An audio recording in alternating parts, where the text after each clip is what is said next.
So let me share my screen again. So yeah, there's a question of if you have one of these questions where there's like 6 inputs going in, and there is a pattern that you can follow, but it's most useful if you kind of discover this pattern by working with smaller problems explicitly. So like question 6u, write the expression for each of the following functions in terms of the independent variables. So if we have, let's just go with 3 variables.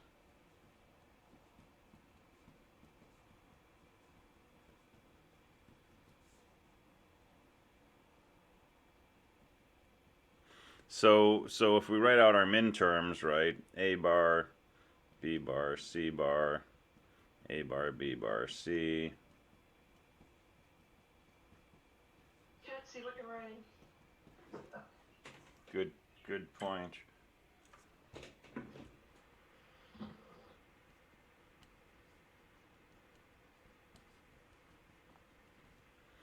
All right, so there's our standard min terms for 3 variables. So what's the pattern here? This is, you know, min terms 0, 1, 2, 3.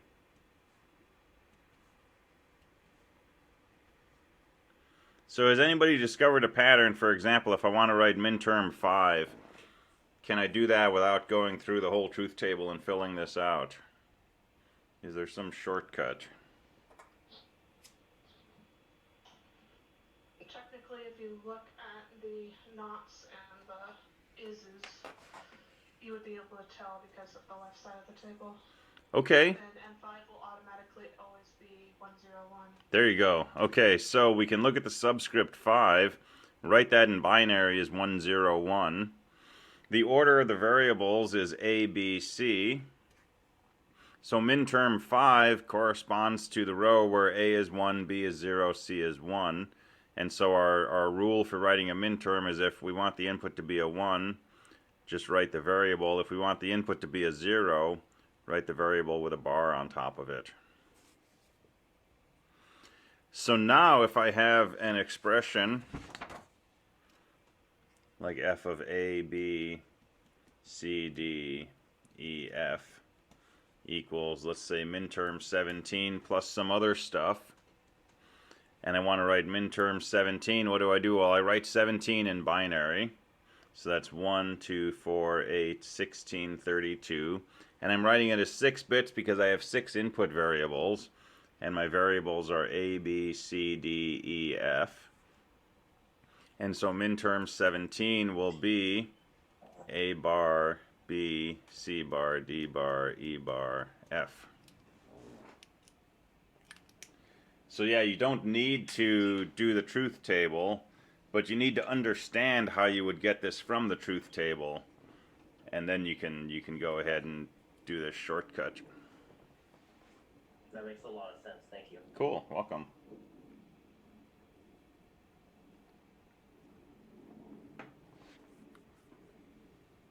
So yeah, the truth table translates into binary. That's a good way to put it. All right, other questions?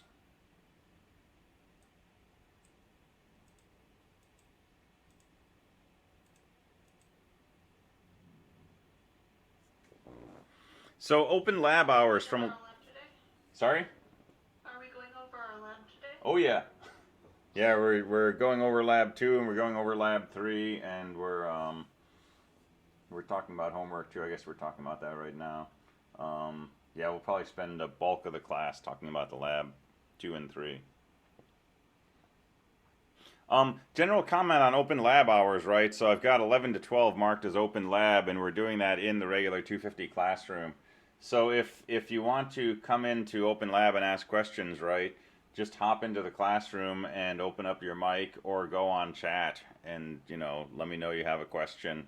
Otherwise, I've just got the room open and I'm here doing other stuff.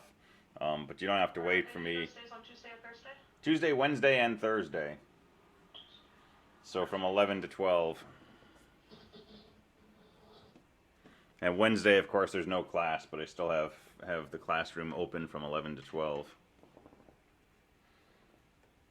So you don't have to wait for me to ask if someone has questions or something like that. You can just hop in and get my attention. And then I also have my regular office hours every day, 8:45 to 9:45. And that's a different room. You can find the room on ENGR250.com/schedule. And that one, there's a waiting room set up. So if you connect to that, I'll either let you in immediately or you'll be in a waiting room if I'm with someone else. But for Open Lab, for now, it's just kind of like the classroom, just sort of open space. So, but catch my attention if you're looking for me in there.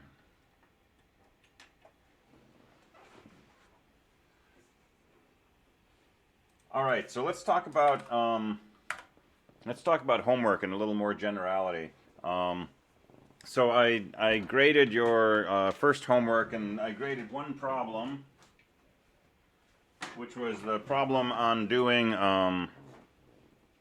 2's complement addition in order to subtract numbers. So let me pull up that question. So I think it was question 6.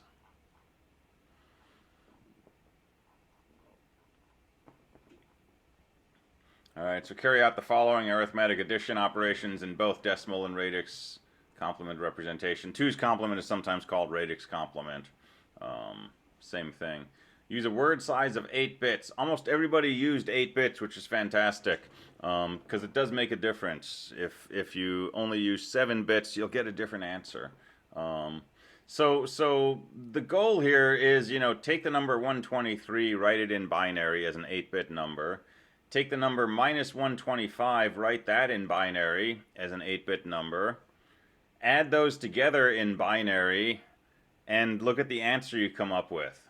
Okay, that's doing the addition in 2's complement representation, and then add these together as decimal numbers, and then you should get the same answer in the end, right? It doesn't explicitly say compare your 2 answers and make sure they're the same, but we should get the same answer, right? Whether you add in binary or octal or hex or decimal, you should always get the same number at the end. Otherwise, we got a problem with the way we do computer stuff. So first, a very... Usually only grade 1 or more. I will grade at least 1. Often it's only going to be 1, and it'll be kind of a representative one, so I'll try not to pick, a totally obscure one. But you need to do all of them because I don't tell you which one I'm going to grade, and I want you to ask questions about all of them, or any ones that you're not sure about, even if it's not one that I graded, because they're all fair game for exams and such.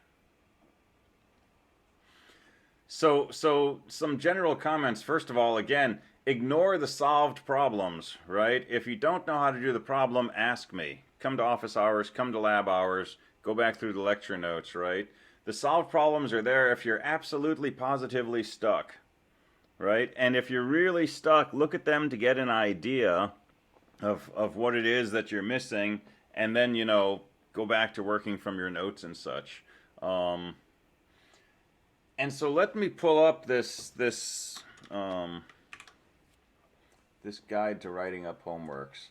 So I didn't take off a lot of points on the previous homework, but I'm going to start taking off a lot of points going forward if you don't follow this homework guide. So guide to writing up homeworks. Let's go through this, okay? It's a one-pager. But I'm pretty serious about it, and this is going to work really well for all of your classes, okay? Basic idea, your homework should be done neatly, okay? I want to be able to follow your work to your solution. So cross out with a single line, right, if you have to, although if you do this on paper with pencil, it's really easy to correct mistakes. Use a sharp pencil, use a number 2 pencil so that when you take a picture of it, it's legible as opposed to being super light. Print neatly. I don't really care about the letter size since this is, a PDF submission. I don't really care if you have frilly edges on the end since it's a PDF submission. lined or unlined paper. If you want to use standard engineering paper, graph paper, that's fine. List your questions in order, okay? I've got a lot of homework I grade. Most of the homework is, you know, several pages long. If I go through and I see question 3, 4, 7, and I don't see questions 5 and 6, and I was grading one of those, I'm just going to record a 0 and move on. If you put question 6 at the end after question 9, I may not notice it, right? And then you got to let me know through email, and I got to go back and pull up your homework and grade it again and all this stuff. So list your questions in order, okay? I don't care if they're single-sided because it's PDF, but on paper, do one side only. Page layout, okay? Top of the page, name, ENGR250, homework number 2, the date and the page number, like 1/5, 2/5, 3/5, right? Again, not super duper critical with a PDF, but get in the habit of this anyway, right? Because when you go back to in person, which may start in fall, right? This is a good way to write up your homework. Keep the left margin empty except for a problem number. Okay? The goal is that whoever is grading your homework, which for this class is me, right, wants to be able to look at your homework and know exactly what you did. Part of that is knowing where your problems begin and end. So left margin, put in the problem number, leave the margin empty except for that. So it's easy to see. Here's 1, that's the beginning of question 1. Here's 2, that's the beginning of question 2. 3A, that's 3A, and so on. Organize your work from top to bottom. Don't do a little maze thing. Don't go down and then put an arrow that comes up over here to a next column and then go down here and continue and then go on to the next page and so on and so forth, right? Start at the top, work down. When you get to the bottom of the page, go to a new page, okay? So that it follows your line of work from the beginning of the problem to the final solution, okay? All work has to be shown. Right? If you're showing your work, this homework 1 was probably several pages, right? I got some 12-page homeworks from here that showed all of their work. I got some half-page homeworks where the entire homework was a half page because you just wrote down the answer. Okay? I didn't take off for that. Going forward, that's going to be worth probably 0 points. Okay? The answer is not the point. It's how you got to the answer. So I've got to be able to see that. Anything you have to do to get to the answer, put that in your homework write-up. Okay? So all work for the problem should be shown, organized from top to bottom. Okay? Don't go into multiple columns. Don't go to the back and come back to the front and go to page 7 at the end and so on. Top to bottom, organize it. Okay? And then when you get to the end, your last thing of your problem should be the answer, right? And put a circle or a box around that or something to indicate here's the answer to the question, right? And then everything above that is sort of the derivation, the process you went through to get to that answer. And that's super, super important, right? Most of these questions, you can find the answer. I mean, you can find it online. You can use a calculator to do these operations. And, you know, I saw questions where people were adding these numbers up, and they added the numbers incorrectly in decimal, but the binary number they came up with was also incorrect, but matched the binary number they came up with, right? And it's pretty clear that there was no actual addition of binary numbers taking place. It was, oh, this should be -2. What's -2 in binary? And you write that out. So you got to show all your work, right? And this is going to go right into when we get to exams, right? On a midterm or a final, the answer is worth 0 points, right? The whole value of the question is how did you get there? So you got to get in the habit of showing all of your work. And that's mostly what all of this is about, is making it so that as you present your work, right, I can grade it and I can look at it and follow what you did to get to the answer. So take another read through this if you want to refresh yourself on it, and We still do our work on like lined paper like this. yeah, you can do lined paper, you can do unlined paper, you can do graph paper.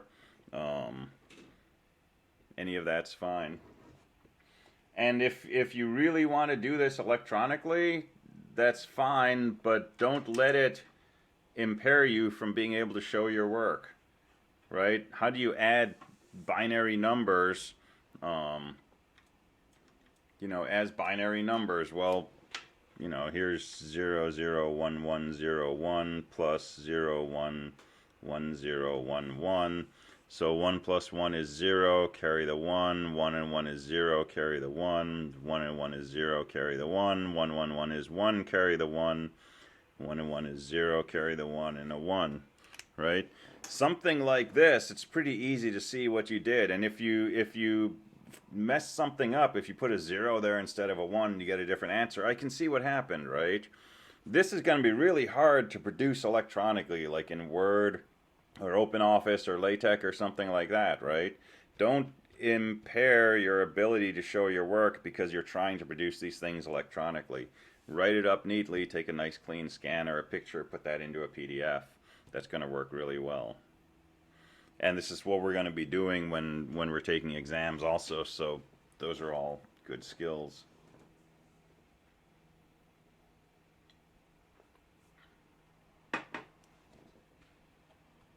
All right, so those are general comments on the homework. So the specific question, so 6, I'll just go through one of them, and if you have questions about the others, we can go through those. But 6U, part A, said to calculate 123 plus negative 125. All right. So how do we write 123 in binary? Maybe you just naturally know what 123 is in binary. Maybe you do a trial and error thing, but here's a surefire way to do this, right? 123 divided by 2 is 61 with a remainder of 1. 61 divided by 2 is 30 with a remainder of 1. 30 divided by 2 is 15 with a remainder of 0. And I know I'm violating my right in one column rule, but that's because I only have this much space on the camera.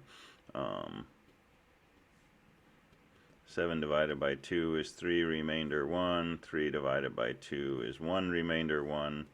1 divided by 2 is 0, remainder 1. And 0 divided by 2 is 0, remainder 0.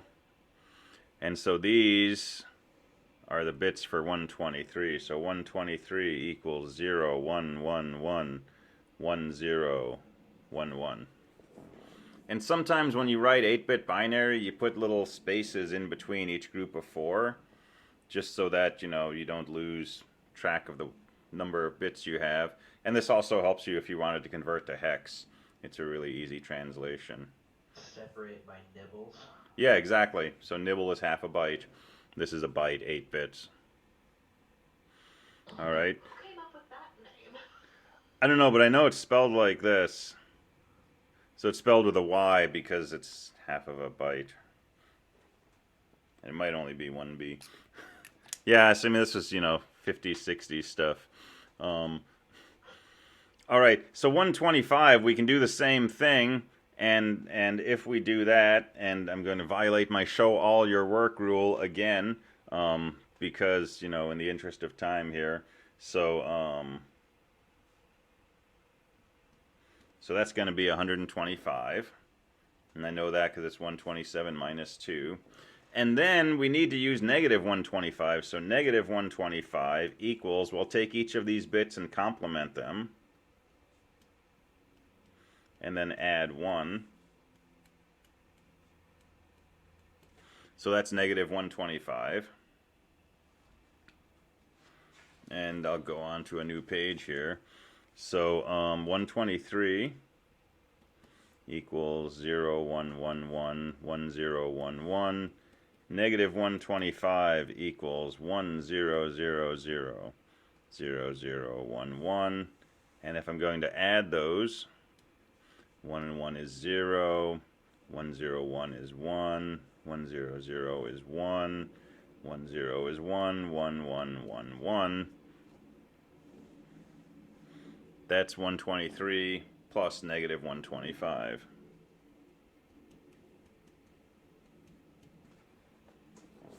All right, and then it says to do this in decimal.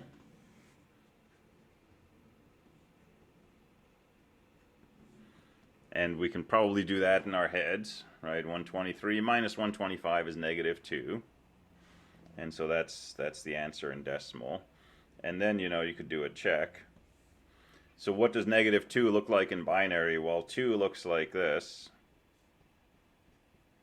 And so negative 2 looks like this.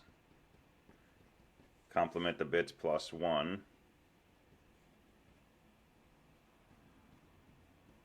That's negative 2. Hey, that's what we got, right? So we just did something really amazing. We took a decimal arithmetic problem. We converted our numbers into binary using 2's complement notation. We added them in binary, and we got a binary answer. And we just confirmed that that's the same thing as the binary representation of what we get when we do this calculation in decimal. Right? So math works. That's always a good discovery to make. Right? So that's question A. And, more or less, this is, the amount of work that goes into doing this problem. Right? So that's on par with the amount of work that you could, realistically have in your write-up for part A of this question. Right? These homeworks take a long time. Right? Homework 2 is more complex than homework 1. And homework 1, right, I was getting, homework submissions with like 10 pages of solution. It takes a long time, right? The homework and the labs are where you learn the material. I can sit here, I can talk to you about this stuff, all day, and it may help, it may give you some things to refer back to, but you're not going to learn the concepts by listening to me. Okay? You're only going to learn the concepts by using them. That's what the homework's for. That's why the homework sets are so large and take so much time. So you gotta try to start these things early, right? We'll go over lab 3 today. Ideally, you can start working on lab 3 sometime today so that you can come to lab hours tomorrow if there's things that you're unsure about. And then you can work on it some more. You can come to lab hours Thursday or come to office hours Thursday and ask questions in class on Thursday. And then work some more on the lab. And if you're still running into issues, you still have Friday to come to office hours. And you still have Monday, and you have Tuesday, and you have Tuesday lab hours. So there's lots of chances to come in for help. But if we go over lab 3 and you don't start looking at it until next Monday night, it's going to be a really hard time trying to get through the lab and do it in a way that's actually like meaningful to you. So totally acknowledge that these things take a long time. I completely understand that, and I know that there's only so much time out there.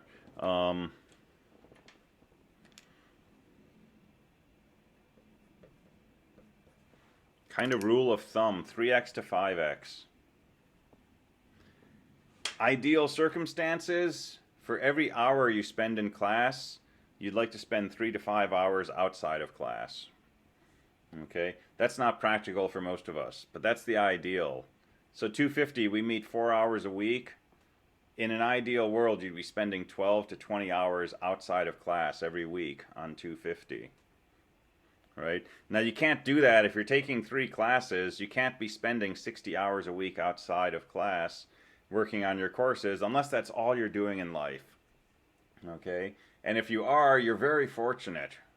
But for most of us, you've got jobs, you've got family, you've got, keeping your sanity and day-to-day upkeep and all this kind of stuff. But that's considered to be kind of the ideal goal. So you have to budget your time, right? Because there's generally not enough time to do this for every course. And it's really hard to budget your time if you're only giving yourself, half a day to do an assignment. You have no choice. You got to get everything done in that 12-hour window between when you start and when the assignment's due.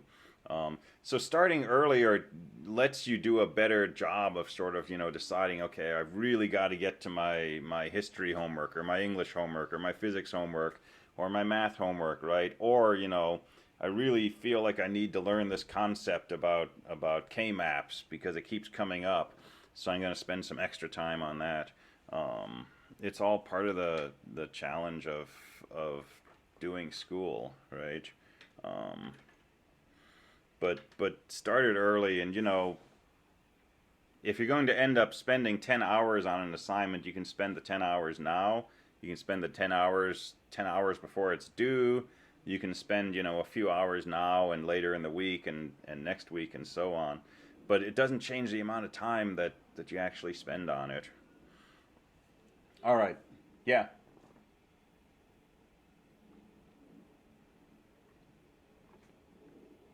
All right. Guess that wasn't a question.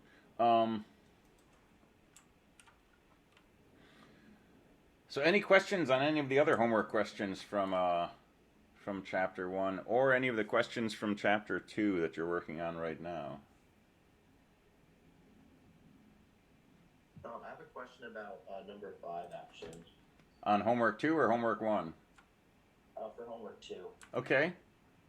I was a little confused, so I looked at the solution, but I'm still, I don't really have an idea Okay.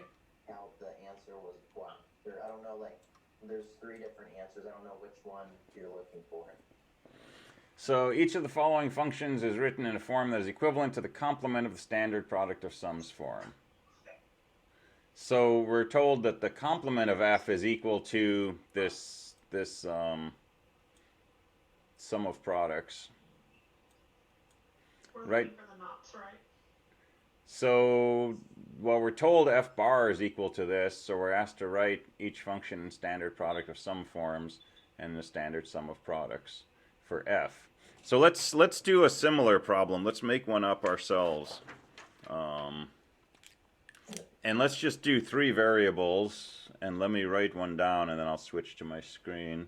Let's do f bar of a, b, c equals sum of, I don't know, 0, 2, 3, 6. All right. See, by the way. Sorry? Thanks. Oh, okay, yeah. So let's do this problem. So we've written down an expression for f bar, right? So if we were to do this in a truth table,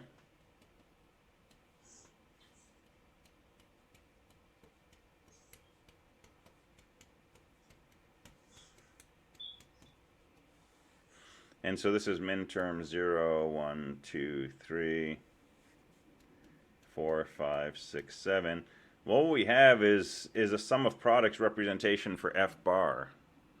So f bar should be 1 in the rows corresponding to min terms 0, 2, 3, and 6. And it's going to be a 0 everywhere else. Everyone agree with that? Right, so if this was called G, right, this would be what G looks like. Well, this happens to be F bar. But if this is what F bar is, we can now make a column for F. That's just the complement of F bar, which looks like this. And so now if I want to write F as a sum of products, let's find all the rows where F is equal to 1. That's those 4 rows. So it's really just the sum of min terms 1, 4, 5, and 7. And if I wanted to write f as a product of sums, I write down the rows where the output is supposed to be 0. Well, that looks like terms 0, 2, 3, and 6. So these would be my answers for this question. But if we stare at those for a minute, what do you notice? They're just the missing blanks. Yeah. Or the zeros. Right? So this is the product of sums is the product of the max terms corresponding to the min terms that we wrote for the complement of f. And the actual sum of products for f is the sum of products for all the min terms that were missing from the sum of products for the complement of f. So the 0, 2, 3, 6 here turns into a 0, 2, 3, 6 here for the product. And the terms here are exactly the ones that were not used here. Remind me what the pi symbol means again. Does that mean max term? So pi is a product. Okay. So this means the product of max terms 0, 2, 3, and 6. So product is just the and. Okay. So product of sums.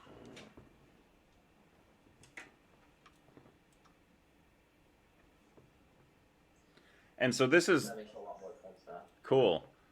And this is a good example of where, you know, the solution to this problem, you can see that pattern, right? If f bar was, you know, sum of 0, 5, 9, 13, okay, well, so the product, I just write a pi with those same numbers, and the sum, I write a sigma with all the other numbers, right? We can learn to do that. We can infer that from these solutions without knowing anything about why we're doing that.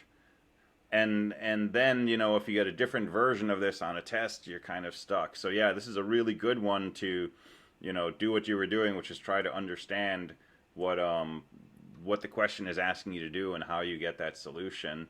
Looking at this to see if there's help, but there wasn't a whole lot of help in the write-up of that. And creating a truth table would be part of showing the work. Well, so it starts to get a little gray area. I would say for something like this, right?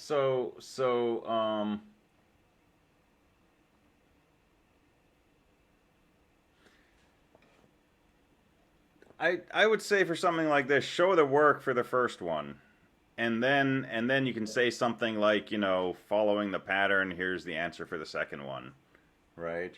And, you know, some of these where there's like 6 variables, yeah, technically you could write out the truth table with 64 rows. That's a lot of work. And that one I actually said, you know, find a pattern here and save yourself some work. So it gets a little gray. You can always ask me, right? You can send me a note or come by and screen share and show me what you've written up, and I'll say, you know, that's fine, or show more work or something like that. Certainly for the K-map questions, you want to show all your work. You want to show the K-map and show the rectangles you covered and so on and so forth. Okay, thank you. All right. Someone asked about question 1U, part C. So write a truth table for each of the following functions. So let's talk about truth tables.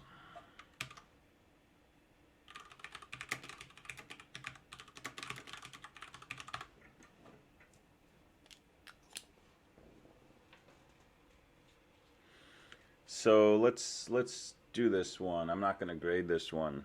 Let me write it out and then I'll show you my camera.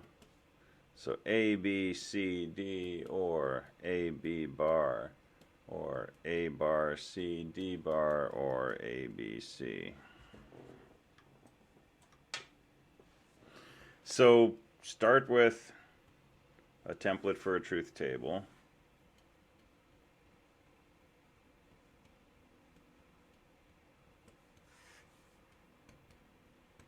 And so on. And a good way to do this is to work in steps, right? Start off with this first term, A, B, C, D.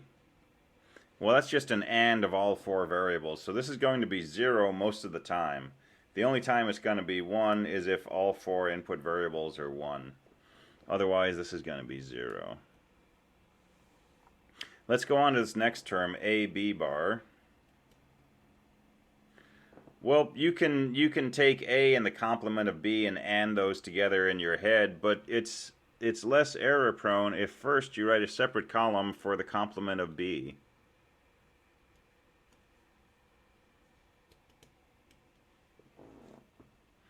And now if I want to write A bar ANDed with B, I just look at this column and this column. And that's A, that's B bar. I'm just going to take the AND of those two variables. And that'll give me this. And then same thing here, A bar, C, D bar. Well, let's write a column for A bar. Let's write a column for D bar. And then I can make a column for A bar, C, D bar by just looking at this column, and this column, and look for a place where all three of those columns have a 1. And the top of this truth table is not very interesting. It's mostly, oh, this one's a 1. It is interesting. So there's a 1 and a 1 and a 1. So this is a 1 right here. Right? And then A, B, C, you just look for where these three variables are 1, and that's not true in any of these first 4 rows. And then our F is just a big OR. So we want to take the OR of this column, this column, this column, and this column. And it looks like we only have 1, 1, which is right here, and all the others are going to be 0. And you just kind of go on like that. But doing it like this in pieces has a few advantages. One, it's less error prone, because, you know, on a good day, doing this in your head might be feasible, but after, you know, a few hours of doing this, this is just, you know, asking to make mistakes. And 2, when I look at your solution, right, I'm going to look at your output F and make sure that's correct. And if it's not, I can look through and see why you didn't get the right answer. And if, you know, you wrote a 0 there by mistake and that turned out to be a 0, okay, that was just a typo. Not a big deal. It's like a point or something, you know. But if all I have is the output F and everything was done in your head, I don't know if you made a silly mistake or if you don't understand, you know, what these OR operations mean or things like that. So it's important to show your work there.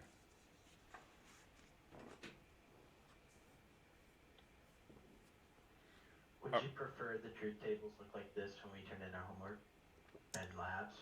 As opposed to what?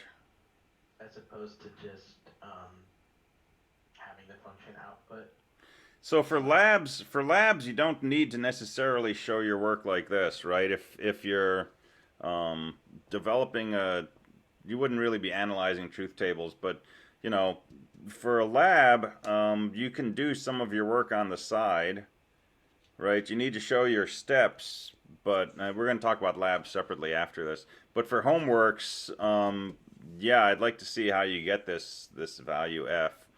And if you're really doing it in your head, right, then okay, but you know, if there's any mistakes in there, you're going to lose all the points.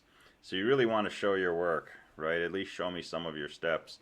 And maybe you don't have to do this, right? Maybe you're okay taking A and B bar and adding them directly together and just looking for a 1 and a 0. That's okay. But if all I see is A, B, C, D, and F, right, that's not going to be enough work shown. So yeah, for homeworks, at least show me some of this. I have a quick question. Okay. So for output F that you did, how do you determine? I don't know if you said this or not. How do you determine if it's a 0 or a 1 for output F?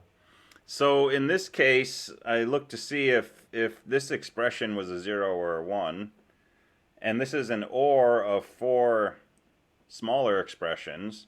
So if any of these expressions is a 1, F will be a 1. If all of these are 0, F will be a 0. And then what we did here was we basically wrote down a truth table for each of those 4 expressions, A, B, C, D, A, B bar, and so on. And then we can just kind of look, well, this is a 0, 0, 0, 0, so the OR is going to be a 0. But here in the third row, this was a 0, 0, 1, 0, so the OR of 0, 0, 1, and 0 is going to be a 1. Okay, so if there's any column if your expression is an OR of all of these things, which it is for a sum of products. If it was a product of sums, then it would be a totally different behavior. And it may be something like question 3, where here we've got a product, and here we've got an OR multiplied by another expression, then we've got the OR of those, right? And so that's even more complex. But you're looking at Boolean equations and basically finding their value in all possible cases. Okay. I was actually just about to ask how to do that. When there's like two OR terms multiplied by another term. Sure. Yeah. And that's okay. It's exactly the same procedure, right? So this was question 3, I think. So there's A3, A2, and there's A1 bar or A0 multiplied by A3. So here's my column for A3, A2.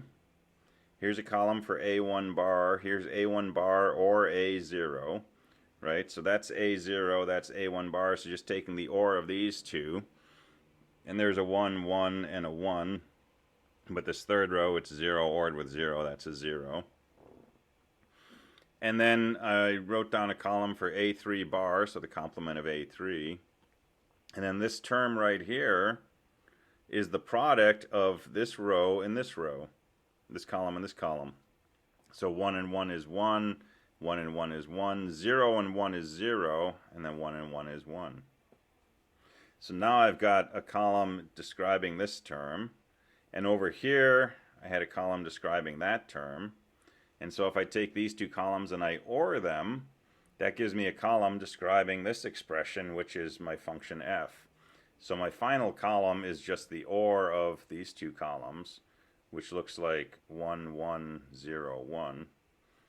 And you'd go on for the remaining rows. This is actually very surprising for me. I can't quite understand it. It's too blocked and not listed enough. Okay. I find this very interesting. Okay. And you're welcome to find a method that does work for you, right? We It's can always distribute that and then just have the 3 terms, right? well, And that's another option. Is you could take the A1 bar or A0, and you could multiply that out, and you'd get something like this. And then you have, smaller terms to write the truth tables of, and then you just take the OR of those 3 at the end. That's what I've had to do because I can visualize this a lot better. Yeah, and that's totally great. Absolutely no reason not to do that.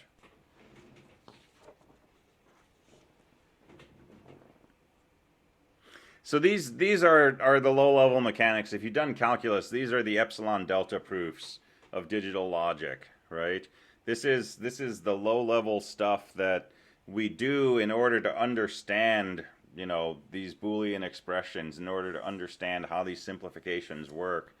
When we get a job as an engineer, or when we're writing code that mimics this, right, we're usually not writing out truth tables like this and doing stuff. We've got a computer doing all that work for us, right? But there's still times when you need to get down to this level and actually think about things in this term.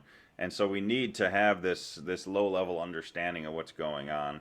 Just like you need to understand what an epsilon delta proof is about in order to do derivatives and integrals.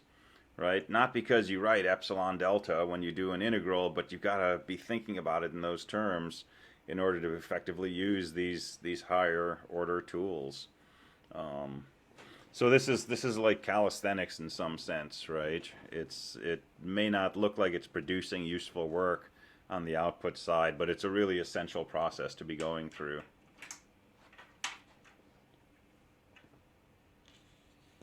All right, cool. Other questions?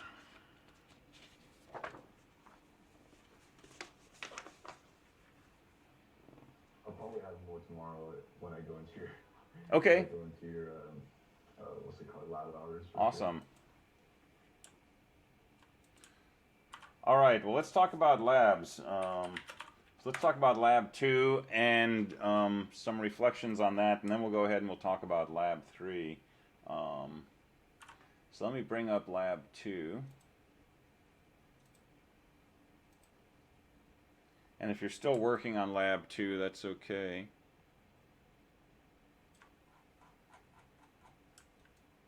Wasn't it due at noon today? It's due at noon, but you're allowed to turn labs in late. There's a pretty heavy penalty for it.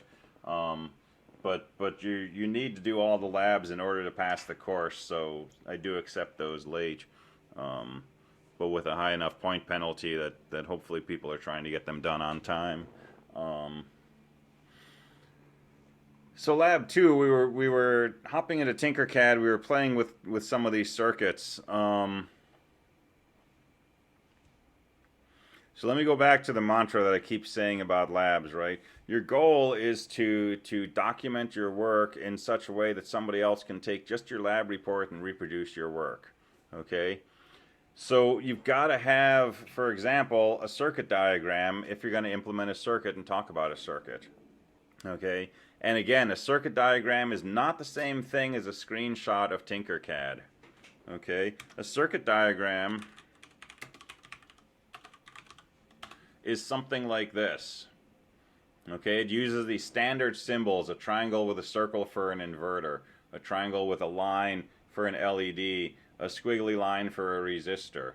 Okay, I'm not going to deduct huge numbers of points on Lab 2 for not having a circuit diagram, because it looks like the majority of people did not include circuit diagrams, right? But included screenshots from Tinkercad. Now, screenshots are okay. I think they're interesting to look at. They're usually colorful. They break up the monotony of reading a report, right? Some teachers will take off points if you put in a screenshot, okay? I'm not going to do that.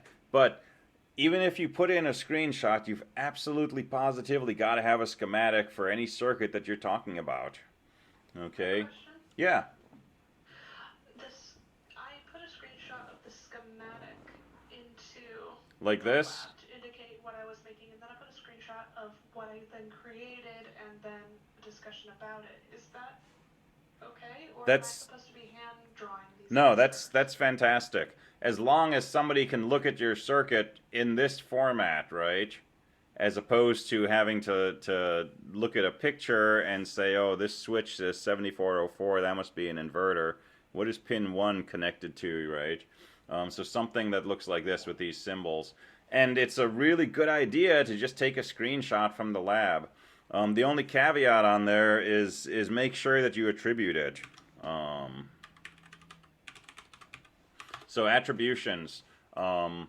If you're putting in a picture that's not one that you drew or created, just put a note on there and say where it's from, right? So taken from, you know, ENGR250 Lab 2, that kind of thing. And that's just, you know, going forward so you don't get accused of plagiarism in some other class. But yeah, so some way, shape, or form you want to see a schematic diagram like this. I have a question. Yeah. It says set up the circuit if you go to the one right above it, experiment 2, and it says like build the circuit. Does that not just mean do it in Tinkercad? Because I thought that is the schematic right there that you must. This is the schematic, yes. But if you don't put this in the lab report, how does somebody reading your lab report know what circuit you set up and wrote the truth table for? Okay, so if in my procedure I have a screenshot of that, then that's good? Yeah, if you have a picture of this, that's great. Okay. Otherwise, somebody needs to look at your screenshot of Tinkercad, reverse engineer it to come up with a schematic. Incidentally, I included screenshots of those schematics for experiments 3, 4, and 5, but for some reason didn't do it for 1 and 2. Okay. Yeah, so just do that for all of them. That's perfect. And then experiment 6, it explicitly says draw a schematic of your design, right? So that one's explicitly asking for a schematic. And again, a schematic is not the same as a Tinkercad screenshot. A schematic is, you know, these kinds of things. Now these are kind of funny, right? This is not technically a schematic, right? I mean, it technically is, but we want to, in general, use these symbols right? So use a symbol for an AND gate or an OR gate or an inverter or things like that. The circuit diagrams you were given for experiments 3 through 5 wanted you to use very particular pins on particular chips and did not want to tell you what the logic function was, because the goal of these experiments was to figure that out by building the circuit and making a truth table. So that's why these pictures have pictures of chips with pin numbers on them instead of, you know, the usual logic symbols. And so for these experiments, right, your circuit diagram would look very much like this. But in general, like down here in experiment 6 where it says draw a schematic, that's not a picture that looks like this. It's not something that shows, you know, a picture of your chip and a wire coming from pin 7 to ground, right? It should be something with logic gates and inverters and things like that. Whoops. What if we...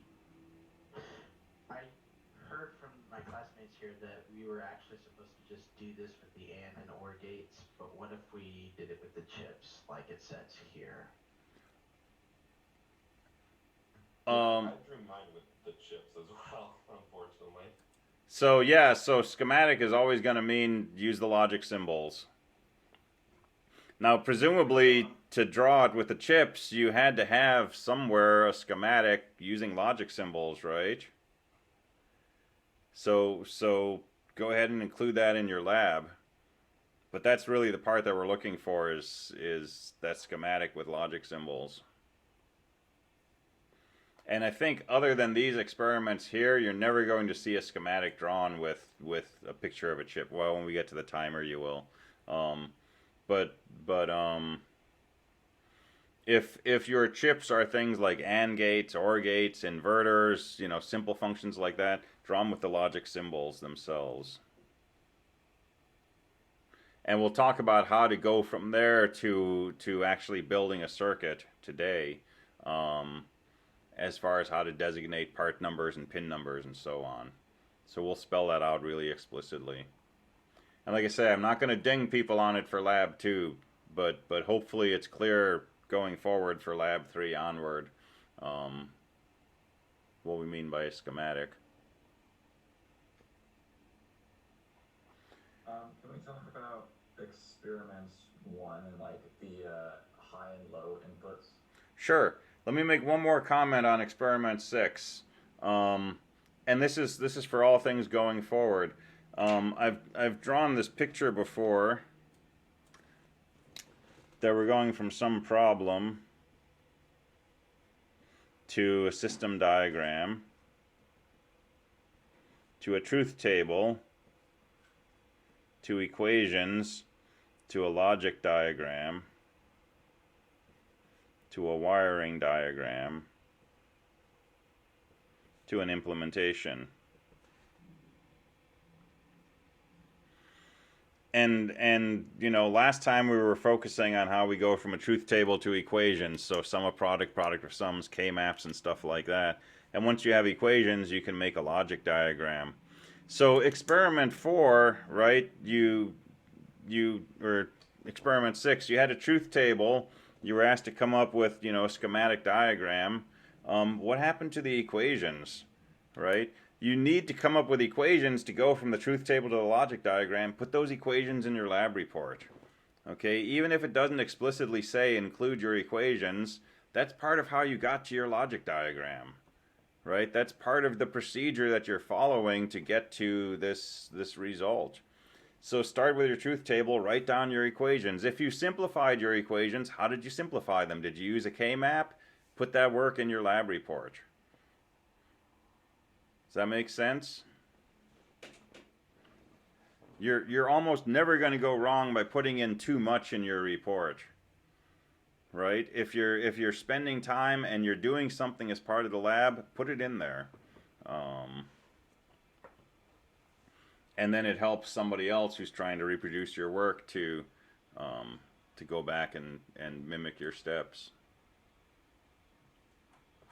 So we'll make that more explicit when we talk about Lab 3 in a minute. So question experiment 1. So again, low is logic 0 and high is logic 1. So low in this context is a logic 0. That's just a connection to ground. So where you see those L's, sorry? That's what I did in Tinkercad. I connected the input to ground for low, and then I connected the input to VCC with a resistor for high. Perfect, perfect. So high is logic 1, and that's 5 volts. But when we want to connect 5 volts to an input, run it through a 1K resistor. That limits the current, just like when we run it through an LED. I don't know if Tinkercad gets upset if you don't do that or not, but a real circuit will probably get upset if you just connect the input to VCC, depending on the type of chip. Actually, if it's a 74HC04, you can connect that directly to power. But if it's a 7404, you can't. So it's always safe to put in a 1K resistor in series for that input. This was for whatever this was, experiment 1, where it said high, low. But experiment... For HC, because HC stands for high current. I don't... Is that what it stands for? I don't actually know. It's the type of technology inside. So TTL is transistor logic, and CMOS is complementary metal oxide semiconductor, and there's all these acronyms. I don't know what HC stands for, but it turns out that usually in HC input you can go directly to 5 volts. So that was question 1. Did you have a question about question 2 or experiment 2? Configuration 2 for question 1. Question 1, configuration 2. Okay, so what should this circuit be doing? Ground to ground, if I'm not mistaken. Ground to ground. So let's see. We have low going into an inverter. We have an LED. We have a 1K. And we have ground. So we got something like this. And we're saying low can get connected to ground. So it looks like ground to ground. But if you work through the circuit, this is an inverter. Ground or low is logic 0. What's the output of the inverter going to be? 1. That's going to be a 1, and a 1 is 5 volts. So in this configuration, we have something close to 5 volts right here. And over here, we have something at 0 volts going through a resistor.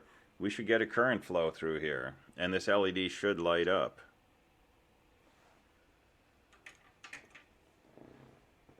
Configuration 3,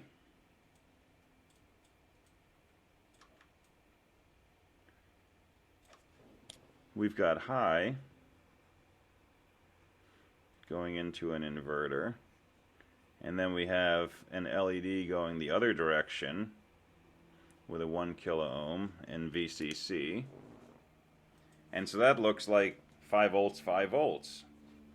But this high is a logic 1. The inverter turns a 1 into logic 0. So this is going to be approximately 0 volts at this point right here. This is 5 volts. Over here, we're going to get a current flow. The 1K resistor will restrict the current to be approximately 5 milliamps. So we get a 5 milliamp current flowing through our LED in what we call the forward direction, the direction of the arrow. So that should light up too. So all 3 of these will light up. And if you build them on an actual proto board, you see differences in how bright they are. I don't think Tinkercad shows you that. Maybe it does. It does. It does? Cool. So you're getting differences.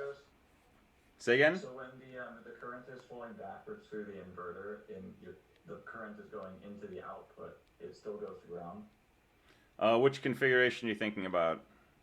Configuration 3. Configuration 3. So it's confusing how we think about these things sometimes. We don't actually have current going into the output. What we have is the output is logic level 0, which is effectively connected to ground.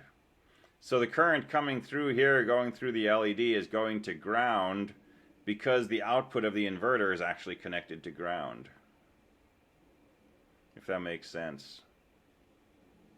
Is that why the chips have their own like power and ground to them? Is So- it just redirecting it to those? Basically, yeah, the chips need power so that they can supply juice if they're supposed to be outputting a 1, or they can take, you know, an output and pull it down to ground if they're supposed to be outputting a 0. Okay, that makes sense. I was Makes much more surprised by the sense. results when I was doing the lab and I was seeing the LED lighting up even though it was going through the output. Right, That right. does make sense. Cool.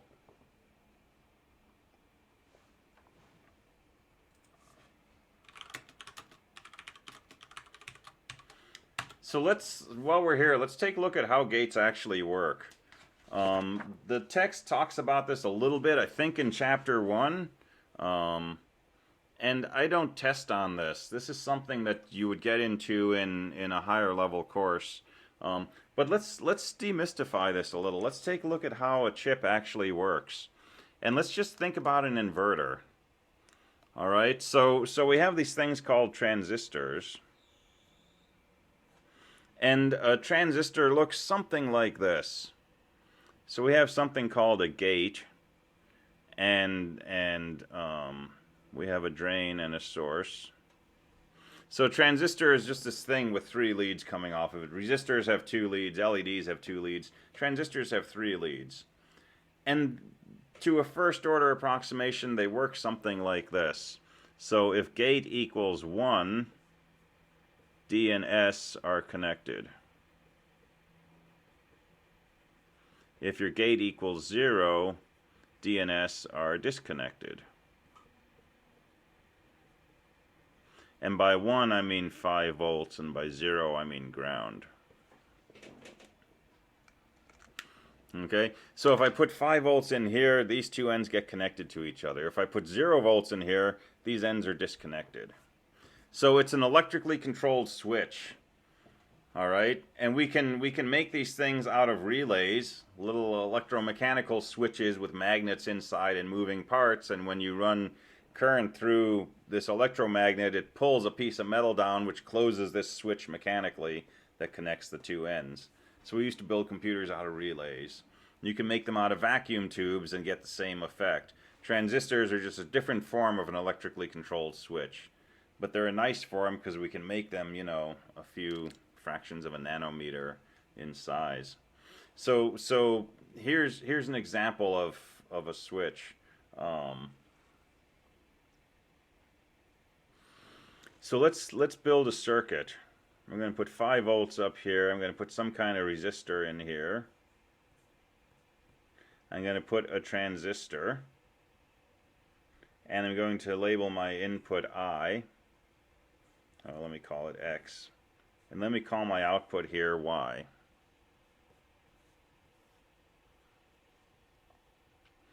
Alright, now suppose X is a 0. Suppose I put 0 into this input.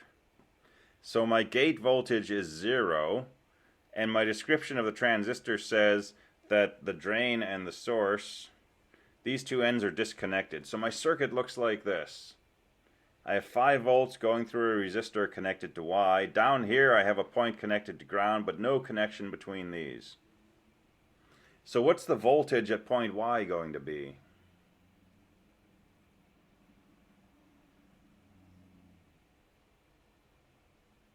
Would it be half of 5 volts? It'll actually be a full 5 volts. So there's no voltage drop here, right? I have 5 volts and the resistor restricts the current, but this is still going to be 5 volts, which is a logic 1. But if I put 5 volts into X, so my gate voltage is 1, that says my drain and my source are connected to each other. So now I have a connection like that. And my circuit looks like this. There's 5 volts, there's a resistor, there's Y. Y is connected directly to ground, which means the voltage level at Y is going to be 0. So what is this? This is an inverter. And this is actually what the circuitry looks like inside some very early types of semiconductor inverters. And this is using a technology called NMOS. That's negative metal oxide semiconductor.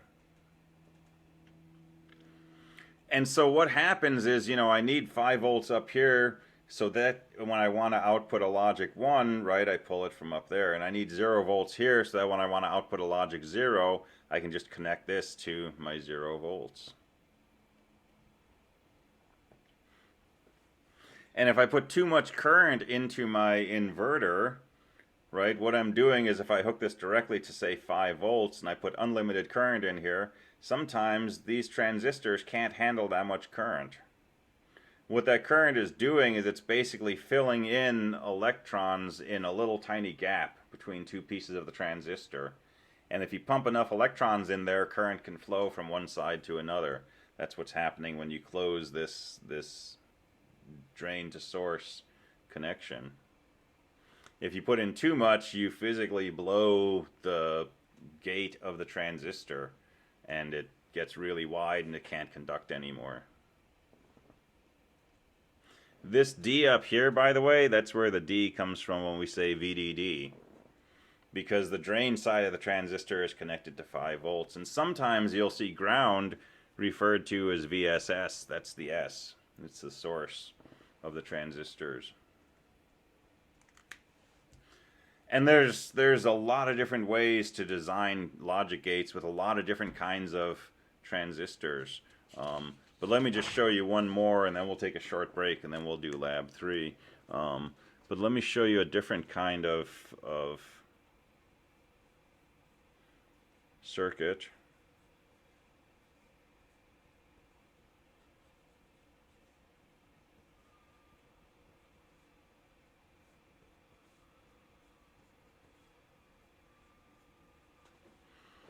All right, something like this.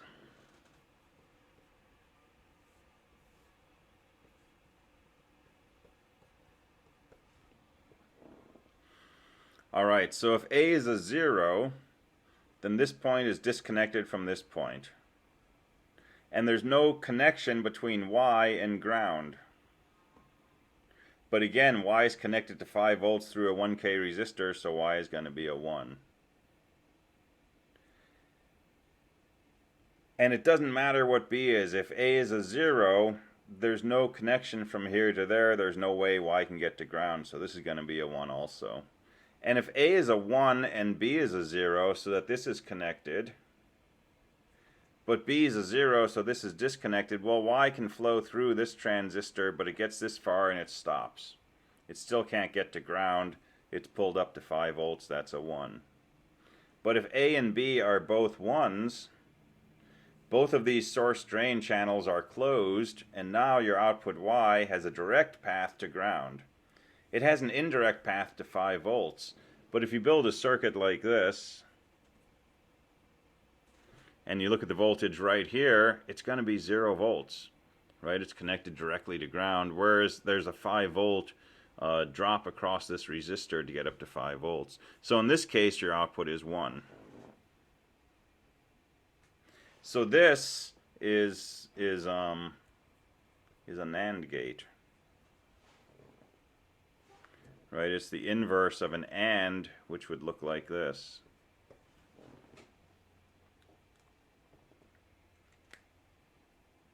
So you can design NANDs. We could take the output of this. We could take that Y and put that into, one of these circuits and get the inverse of it, and this would be the complement of the NAND, which would be an AND. And if we build a circuit where we have a pair of transistors like this,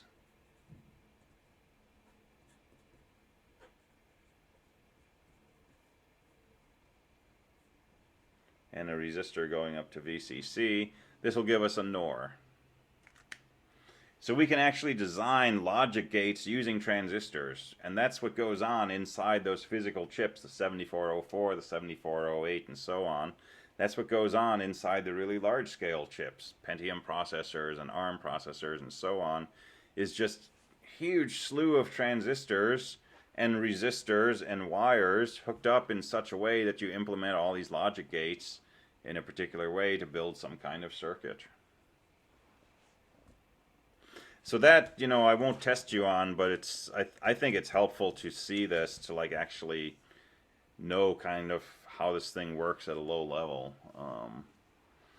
And like I say, there's different types of transistors. We don't build circuits like this anymore out of NMOS. This is a really power-hungry kind of circuit. Most circuits that we use today are built out of some kind of CMOS. So there's NMOS and PMOS. If you put them together, you get CMOS. So you can go back and look in Chapter 1 and see more details of that. All right, let's do a 5-minute break. We'll come back at 1:20, and we'll go through Lab 3, and then we'll start talking about more complex circuitry.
was 2 weeks for lab 3. That makes me nervous.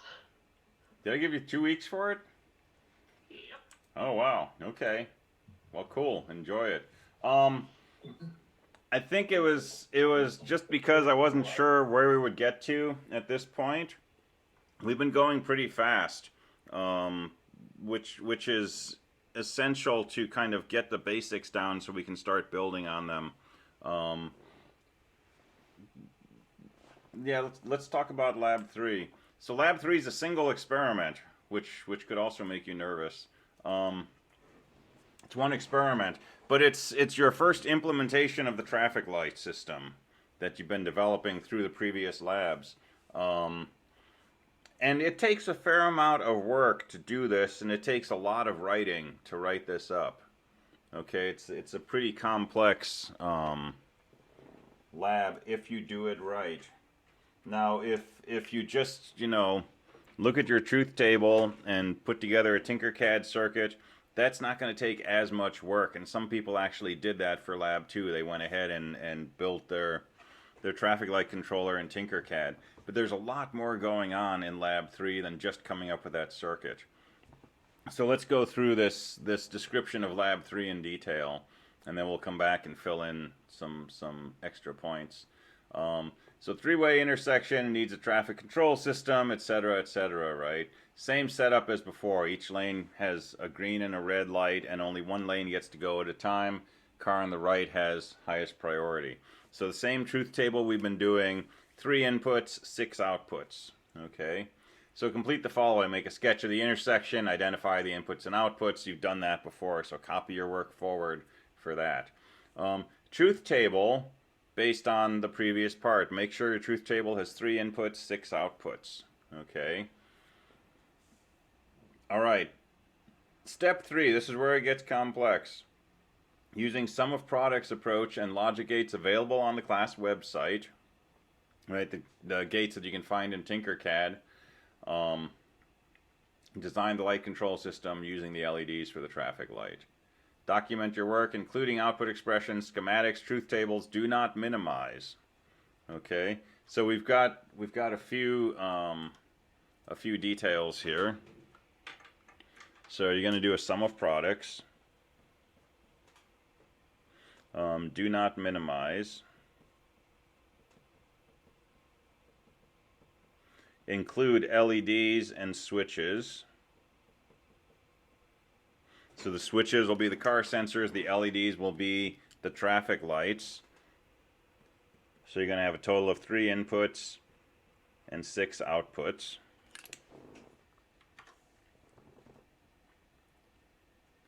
Document your work, including output expressions, schematics, and truth tables. Okay, so truth table, equation, schematic.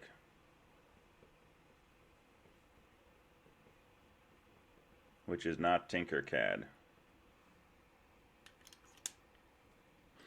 And only parts available in Tinkercad. So if you need a 3-input OR gate and there is no 3-input OR gate available on Tinkercad, you've got to work around that. Right? You can do a 3-input OR operation by using 2 2-input OR gates. Alright, so part 3, you're going to do this for a sum of products. And your final result for part 3 is going to be, the truth table, the sum of product equations, non-minimized, and the schematic corresponding to those equations. And that schematic is going to have 3 switches, it's going to have 6 LEDs, it's going to have a bunch of ands and ors and nots corresponding to this equation. Okay, that's step 3. Step 4, you do exactly the same thing, but you do a product of sums. So this is step 3. Step 4, product of sums, but all the rest of that's the same. So now you've got 2 really big sections in your lab report, culminating in a big schematic with 3 input switches, 6 output LEDs. And for this, right, if you take your green light and run it through an inverter and hook that up to your LED for red, you're going to lose points. Because that is a minimization, right? That does not come out of the truth table and the sum of product or product of sum expression for the truth table. This is a really big thing to write up. Okay, it will probably not fit on one page unless you're good at writing really small. So you might need to put it on 2 pages and label, signals on your first page and continue on to the second page.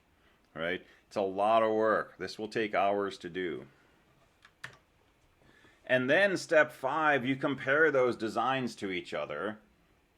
And based on that and what you've learned so far and your gut feeling and whatever else, decide which one of these you want to turn into your final implementation. Okay, so think about that, talk about it, explain which one you think is the one you want to run with. And then in step 6, you get to minimize, come up with a simplified schematic, and then go ahead and implement that in Tinkercad. And then test your design. All right, so it's not going to take you 2 weeks of nonstop work, but it's going to take more than a few hours. And a lot of this work, everything up through step 6, can be done on paper, right? This is all just analysis and design, and then step 6, you actually go into Tinkercad. Yeah, someone had a question? I was going to say, for the Tinkercad schematic, would you recommend using like a large clipboard in order to get all this to fit in? You may need a large breadboard. Yeah, I don't think the small one will work, but I think a single large one will. But if you start with a small one, you run out of space, you can drag another one in and just connect wires together and so on. And that's exactly what happens in the lab. You start off with one breadboard and you need more and so on. So go ahead. So I'm saying don't minimize. Can you clarify on that? Write out your truth table, which will have 3 input variables, 8 rows, 6 output columns. You'll have a total of 48 output bits. Okay, you're going to write an equation for each of those 6 outputs, so you're going to end up with 6 equations. Something like, green west equals blah, or blah, or blah. Right? Green east equals blah, or blah. Green south equals blah. Red west equals, and so on.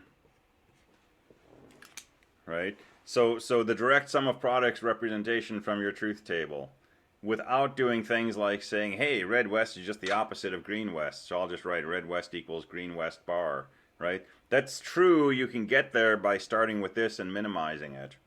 But unminimized means just write the sum of products. So everywhere that your truth table has a 1, write the product term, sum those together. And then the circuit, if this was what my equation looked like, I'm going to have 4 AND gates with some number of inputs. I'm going to take those 4 outputs and OR them together. And if I need a 4 input AND, I'm going to have to do that, or 4 input OR, I'm going to have to do that with something like this.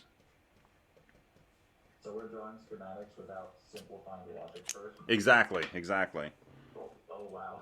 Yeah. So it's not something we would do in practice, right? But for this one, we want to do this with the unsimplified equations.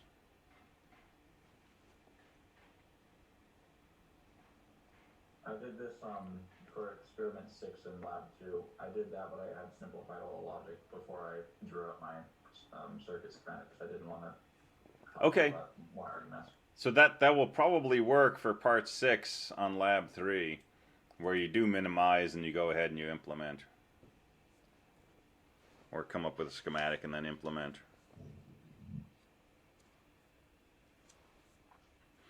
Alright, so far so good?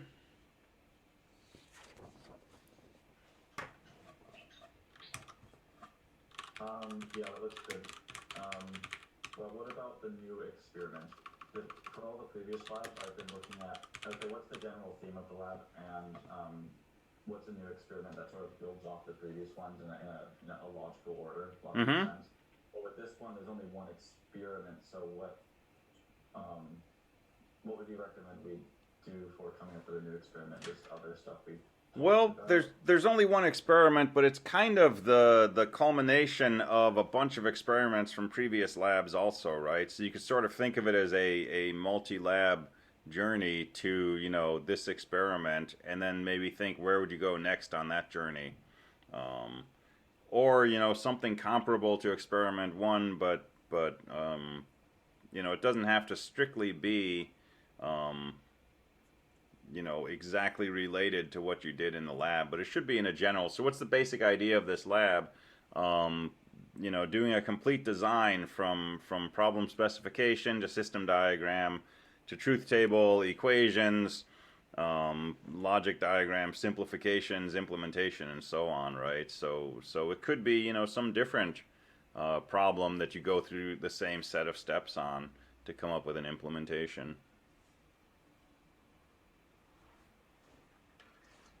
So yeah, kick it around, give it some more thought. All right, let's look at requirements for a schematic. So we've been doing logic diagrams so far, which look like, you know, here's input A and here's an inverter. And here's input B, and those go into an AND gate. And here's B and C, and those go into an OR gate. And these go into an OR gate, and that goes through an inverter, and that goes through an LED and through a resistor to ground. Totally random circuit, doesn't do anything useful, but suppose this is the circuit that you've decided, you know, best corresponds to your equations. Okay? So we go from a truth table to equations to what I call a logic diagram. All right? Between the logic diagram, this, and the implementation, which is Tinkercad, there's another step, which is a wiring diagram. Okay, this is what you're going to do in part 6 of your lab. So you don't go directly from this to Tinkercad. There's important information missing from this. You need to have more information to get full credit on part 6. So here's the information you need. You need enough information so that somebody could take this picture and build your circuit for you. So what do you have to do to actually build your circuit? Well, I need an inverter. What the heck is an inverter? Oh, it's a 7404. Okay, I need a 7404. Where's the input? Looks like pin 1 is an input. Okay, where's the corresponding output? Pin 2. Okay. I need another inverter. Can I use that same chip or do I need a different chip? What is this? That's an AND gate. What's the part number of an AND gate? What's this? That's an OR. What pins do I use? All of that information has to go in your wiring diagram. Okay? That's your schematic for part 6. You don't have to do this for those earlier parts. Okay? In these earlier parts, the schematics you come up with in steps 3 and 4, you're writing those out so that you can compare them to one another, not so you can actually build those. But in step 6, where you're actually implementing, your schematic diagram that you got that's minimized has got to include all of this information. Okay, super important. And really, whether or not there's a point penalty, any time that you put a circuit on a proto board, you want a wiring diagram before you start. So how would we make a wiring diagram for this? Well, first of all, you have to identify your chips. And so this is going to be a 7404, 7408, 7432. Well, you find that from looking at the data sheets or experience or whatever. And we list those up here in the upper left in something called a component ID block. And you'll see this in the textbook. So this is the component ID block. And we don't want to write 74HC04, 74HC08 all over our diagram. That's going to take too much space. So what we do is we list our components up here. So here's the name. here's the type of chip it is. So I need a 74HC04. I'm just going to call that U1. So our chips are usually abbreviated with U followed by a number. So I'm going to call this U1, and I'm just going to write a U1 right here. And if I look at the data sheet, I have 6 inverters available inside one of these chips. So that same physical chip, U1, I can use another inverter in there for this chip, this inverter right here. Oh, I messed up. U1. All right, an AND gate, that's a 74HC08. And I'm going to call that U2. And I'll put a little U2 right here. In an OR gate, that's a 74HC32. And I'll call that U3. And I'll label this U3. And I have 4 of those in a package, so I can call this U3 also. And mostly we put integrated circuits up here. The LED and the resistor, those are pretty much standard parts for this course. So I don't need to list my LED up here. I don't need to list my resistor up here and so on. But I want to list all of my integrated circuits. And then we write down pin numbers. So you look at the data sheet for the inverter and you decide, where do I connect the input to? Well, I can connect it to pin 1 or 3 or 5 or 9 or 11 or 13. So maybe I'll start off with pin 1. And if you look at the data sheet, if you go in on pin 1, the output of that inverter is on pin 2. So I'll put a 2 here. And if you look at the data sheet for an AND gate, there's 4 AND gates. One of them has an input on pin 1, another on 2, and the corresponding output is pin 3. If I look at my OR gate, there's one OR gate with inputs on pins 1 and 2, output on 3. There's another OR gate with inputs on pins 4 and 5 and an output on pin 6. Here's another inverter. I can't use pin 1, I'm using that up here, but I could go in on pin 3 and take the output from pin 4. So that's one possible wiring diagram. And then these inputs,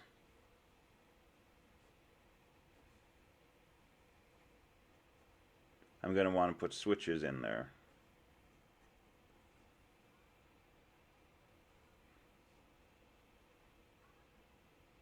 So I'll label those. And here's one more.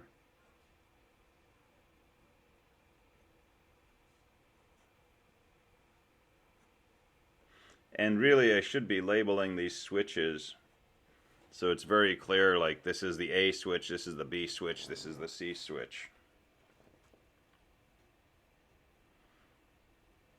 So you don't want us to actually draw the chip in the diagram. You just want us to label the inverters and gates and OR gates with what chip they're going to be on and what their inputs are. Exactly, yes. Okay. Yeah. I did that on lab too, but I'll do this next time. Okay. Yeah, and the advantage is that these symbols are universal, right? Anybody looking at this can see this and they, oh, that's an AND gate. It's got 2 inputs, so there's the output, right? But there are a number of different kinds of physical AND gates. If we had a 5408, the pins might be totally different. And if I've got a picture of the chip and I see something going into pin 3, is that an input, is it an output, and so on, right? You have to pull out the data sheets and so on. So the logic diagram lets anybody look at it without understanding like what the particular chips are. The wiring diagram adds the additional information to let you wire it up without losing the fact that this is a 2 input AND, this is a 2 input OR, and so on. Alright, we also need to know where we have to hook up power for these chips. So we have another column for VCC and a column for ground. And on each of these chips we're going to say which pin is connected to which. And for these chips, they're all 14-pin chips. It's a standard hookup. Ground's going to go to pin 7, power will go to pin 14. That's not always the case. We'll get to some chips where this is different. And then the real icing on the cake, Let's list the pins that aren't connected to anything. So chip U1, I have pins 1, 2, 3, 4 in use. I have no connections on pins 5 or 6. 7 goes to ground. I have no connections on pins 8 through 13. U2, I have pins 1, 2, 3. I have no connections on 4 through 6 or 8 through 13. And U3, I have pins 1, 2, 3, 4, 5, 6 in use. 7 is going to be ground. Pins 8 through 13 are not connected.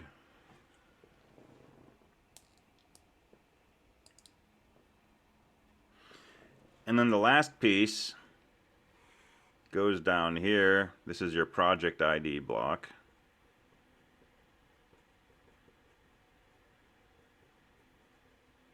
And in here you put things like name, date. If you were doing this in industry, right, you might have a place for an approval signature.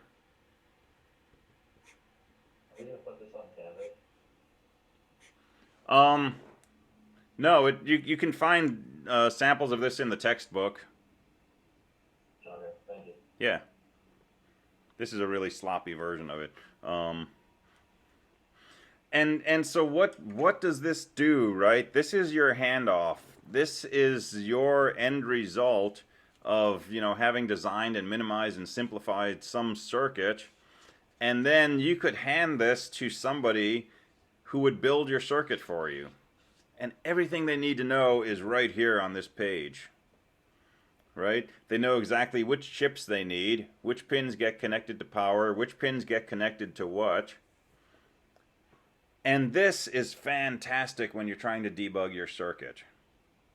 So let's say you build your circuit and you finish it, and you're testing it, and you're supposed to put your switches in some way, and this LED should light up, and it doesn't light up. Right? This happens sometimes. So I've set these to some way, the LED should light up, but it's not lit. Well, the LED should light because I'm supposed to have a logic 1 right here. So you take a multimeter and you measure your voltage. If you read 5 volts, your LED has a problem. Either this is not connected to ground, or your LED is backwards, or your LED is blown. But if I measure 0 volts here, I've got a logic problem. This is supposed to be a logic 1. If it's a logic 0, there's a problem somewhere. Well, if I expect this to be a logic 1, I must be expecting this to be a logic 0. So take your multimeter, measure right here. If this is a 0 and that's a 0, there's my problem. Something's wrong with the inverter. It could be it's not hooked up correctly. It could be it's not powered correctly. It could be it's a bad inverter. Could be it's not an inverter at all. It's a 7400 that looked like an 04 on top, right? So you can start from your desired output and backtrace. Now, how do I know where this input is coming from? Pin 4 of U1. That's easy. If you don't have this, how do I know where the input to this is coming from? No idea. You can follow the wires, but is that wire in the right place? I don't know. You got to basically redesign your circuit from your unadorned schematic and reproduce your work and hope that you discover the error. Right? And this is where people usually get frustrated. They rip all the wires out of the board and they start over. Right? Don't do that. If you have a good wiring schematic, you can debug your circuit very systematically. Right? And I strongly recommend, if you've got a wiring diagram and you're not getting the right output, right, come by office hours or lab hours. I'll help you go through with a multimeter and actually work backwards and pin down exactly where the problem is. This is like debugging a program in computer science. You write a program, it's 5,000 lines of code, you run it, it doesn't work, what do? Well, you can delete it and start over again, but that's not good. You use a debugger. And you get to the point where it's doing something incorrect that you can observe, and you say, okay, how did it get to that point? And you look at the thing that happens right before, and you can work your way backwards to the problem. So you can do the same thing with a circuit. All right, so you got to have the logic symbols, you got to have pin numbers, you got to have part numbers, you got to have this component ID block. Okay, you don't really need a project ID block because I know who it's coming from, but you know, in practice, you would do this, and you would put your initials there saying it's approved, and you'd hand it to somebody, and they would build the circuit. And they would hand it to somebody else, and they would test the circuit. And then if the circuit isn't coming out right, they go back to the person who built it, and if it's correct, they go back to the person who approved the design, and so on. So this is all stuff that you'll encounter down the road. So because we're not minimizing it first, every single LED output in the circuit needs to have its own wiring diagram like this. Yeah, and you can put it all on one big diagram because, for example, you know, I may need a bar more than once, right? But effectively, yeah, you're going to have 6 equations. Each light is going to have its own equation describing where its value comes from. Could we separate them like this? Like, there's a switch A, B, and C for every LED, but we just have a single wiring diagram. No, you only want one A switch, only one B switch, only one C switch. Okay. So you gotta On one paper. say again? I take it we can put this on more than one paper because Yeah. 6 on there would be ridiculous. Yeah, like I say, if you're really good at writing small, you can do it. But if not, you can get to a continuation mark, you know, and label this something like X, and then on the next page, you know, put in X and continue it like that. Could we draw like vertical lines going down and then just label them on the next page? This is switch A, this is switch B, this is switch C. Yeah, I wouldn't draw the switches again, but if you've got a line labeled, you know, A, B, C, or, you know, Yeah. west, south, east in our case, yeah, you can continue that on the next page with, you know, west, south, east, as long as it's clear, right? And typically when you see this in production schematics, you know, this might be, you know, put in a box, and then it's clear that that's a continuation of a line that was drawn on a previous page.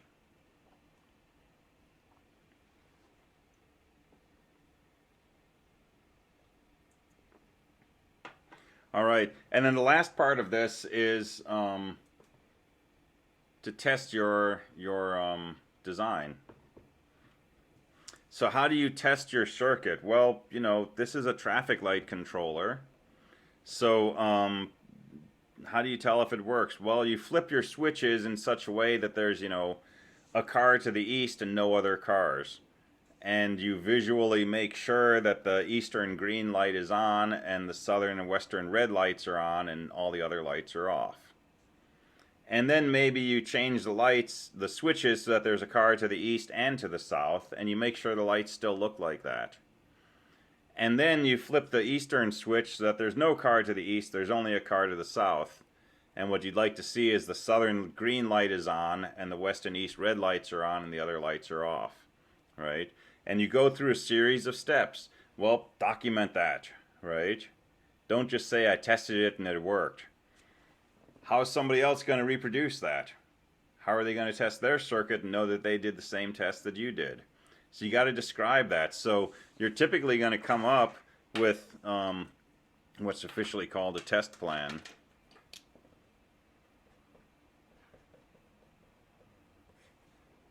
And so what's the test plan, right? Set switches, set west equals 0, south equals 0, east equals 1.